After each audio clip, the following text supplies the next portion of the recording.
L'intervention en ergonomie, un livre écrit par 6 auteurs pour accompagner les acteurs des entreprises dans le processus d'amélioration du travail.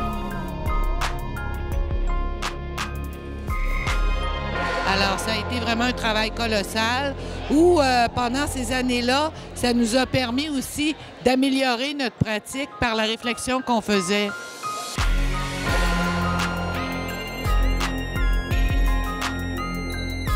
L'intervention en ergonomie, un livre à usage multiple.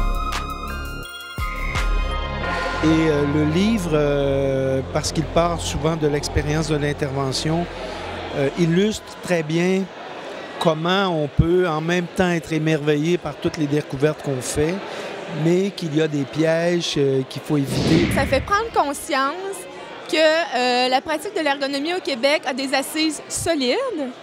Ça fait aussi prendre conscience qu'il y a eu vraiment une belle contribution à vraiment transformer les situations de travail, à réduire les risques pour la santé et la sécurité des travailleurs. Je pense qu'à travers tous les exemples qu'ils nous ont montrés, on peut vraiment dire que l'ergonomie a un apport significatif au Québec. Bien, sincèrement, moi, je vois son utilité beaucoup pour les étudiants.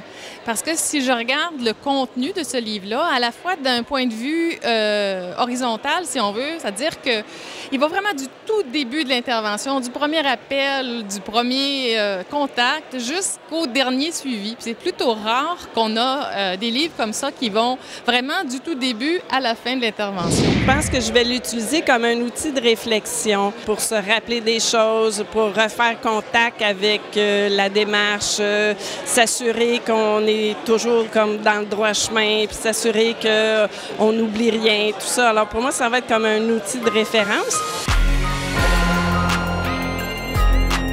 L'intervention en ergonomie, un livre à portée internationale.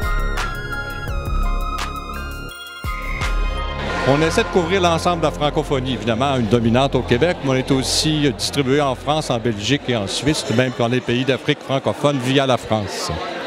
On s'est fait un devoir aussi de publier en même temps et l'édition papier et les éditions numériques.